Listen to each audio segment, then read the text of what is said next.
Toutes et à tous, j'espère que vous allez bien. On se retrouve pour le brief du jeudi 11 septembre, il est 8h30. Aujourd'hui, on va parler donc des news économiques, du ratio long and short, du funding, open interest, des liquidations. On regardera ce que font les whales en finissant par l'analyse technique de Bitcoin. Mais avant ça, on va regarder donc ce qui s'est passé hier. On a eu le pump comme j'attendais, clairement. Le but était de venir chercher donc cette zone-ci.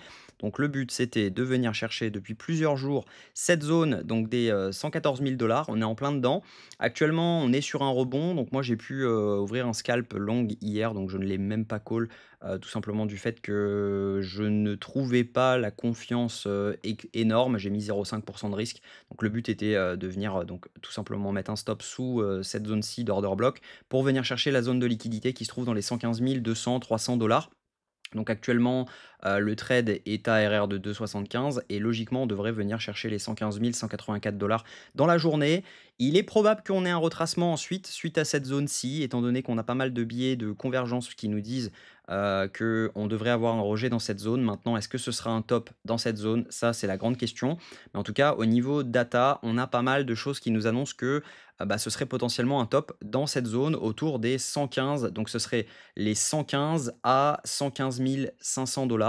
On peut pousser un tout petit peu jusqu'aux 115-116 et ensuite avoir un rejet, puisque quand on regarde juste ici, en fait, cette mèche-ci était une prise de liquidité. Donc ça veut dire que si jamais on y retourne, c'est vraiment un intérêt d'être haussier, parce que la prise de liquidité était déjà faite sur cette zone. Donc ça veut dire qu'on n'a pas vraiment beaucoup de stop. En revanche, on a quand même un FVG à venir prendre entre les 119 et les 120 600 $. Donc ça voudra dire que si jamais cette zone casse, on viendra chercher les 120 000 à donc les 119 300 à 120 600 $. Actuellement, ce n'est pas le plan. Le plan, c'est d'avoir un rejet dans cette zone des 115 200 $, étant donné que tous les biais sont plutôt dans ce sens-là. Donc logiquement, on devrait venir chercher dans la journée, voire dans la matinée cette zone-là. Maintenant, est-ce qu'on aura un rejet ensuite? Il faut vraiment faire attention en tout cas aujourd'hui puisqu'on a la news sur l'inflation américaine. Désolé pour les yeux. Donc la news sur l'inflation américaine à 14h30. Attendez-vous à avoir beaucoup de mouvements. On a eu pas mal de mouvements hier sur les prix à la production étant donné qu'on était loin du consensus. Donc on prévoyait 0,3, on a eu moins 0,1. Donc clairement, c'est pour ça qu'on a eu des bougies comme ça. J'ai pu, d'ailleurs surfer sur ce move en prenant, 2 scalps, notamment un sur le gold, donc je vais vous montrer. Hop, il était juste ici, donc au moment de la news, donc c'était 14h30, on le voit très bien, ici. À 14h30, on a fait donc cette bougie, ça a fait un RR de 3, donc ça veut dire 3% pour 1% de risque. Donc ça veut dire, si vous risquez 1000 balles, c'était, 3 000 $. En l'occurrence, c'était le cas. Et sur euro USD, même chose, il y avait ça à prendre, donc c'était plutôt intéressant. C'était tout simplement une prise de liquidité juste avant la news pour derrière avoir donc une deuxième prise de liquidité. Donc moi, je suis rentré parfaitement sur la prise de liquidité pour venir chercher ensuite les stops qui s'étaient accumulés donc juste ici. Donc même chose, ça fait un RR de 3, donc pour 1000 balles, c'était 3 000 $ de bénéfices. Donc plutôt intéressant. Au niveau donc Bitcoin, ce que je pense, c'est que on va pousser encore un petit peu. Là, on voit que ça est en train de partir. Je pense qu'on va venir chercher les 115 000 $.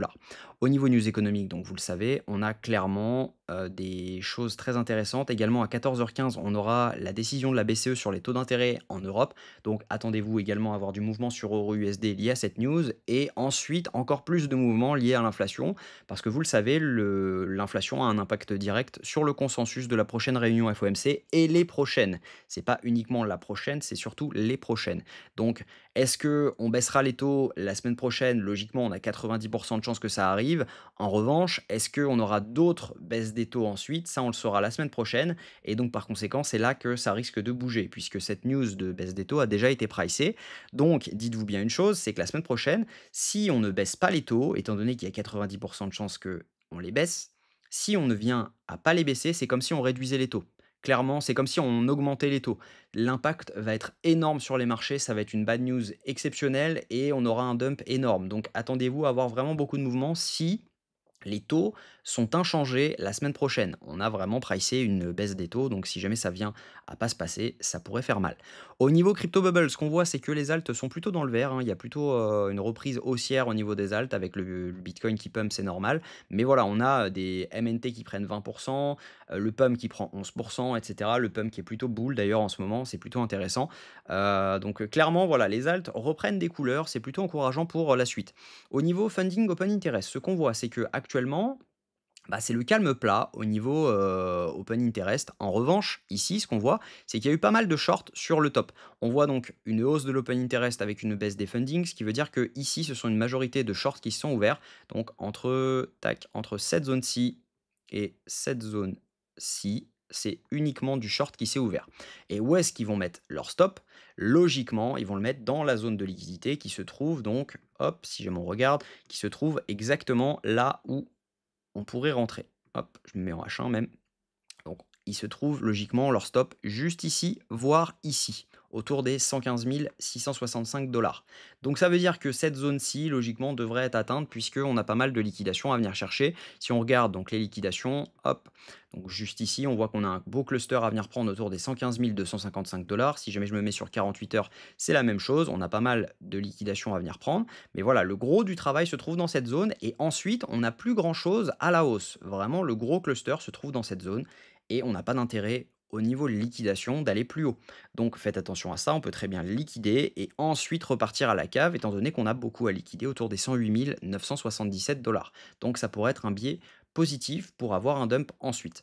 Donc si on regarde au niveau donc du max pain price, c'est la même chose, on a 116 millions environ à liquider si jamais on va à 115 275 dollars, mais c'est plus que ça, hein, c'est une zone, donc ça veut dire qu'il y a 116 millions exactement à 275 dollars. Mais quand on regarde les liquidations, on voit très bien qu'on a 111 millions à 114 900, on a 79 millions à 115, etc., etc. C'est simplement que c'est ici que se trouve le gros du travail. Et donc, voilà, on a environ pour 500 millions à liquider si jamais on vient dans cette zone. Au niveau de ce que font les wells sont actuellement en train de réaccumuler. On a eu donc un dump là-dessus. On voit que c'est clairement les wells qui ont vendu ce mouvement. Derrière, elles l'ont racheté. Et on voit très bien donc que ce mouvement est en adéquation avec ce que font les wells. Donc, c'est plutôt encourageant pour la suite. En revanche, faites attention, ça peut tout simplement vouloir dire qu'elles veulent pousser le prix jusqu'aux liquidations et ensuite, si on voit des ventes, ça peut très bien partir très bas très rapidement. Puisque techniquement, si on regarde un petit peu, hop, si on regarde un peu, on est donc sur une accumulation plutôt énorme là-dessus. Donc on a donc déjà cette trendline, hop, ici. Donc les trendlines, en général, le marché aime bien les liquider à un moment ou à un autre, hein, on les laisse jamais vraiment, vraiment, vraiment tranquilles. Donc clairement, cette trendline-là, à un moment ou à un autre, sera liquidée. Donc ensuite, ce qu'on voit, c'est que juste ici, logiquement, il y a des stop-loss. Tous les longs qui rentrent se mettent ici. Ici, on a des stops également.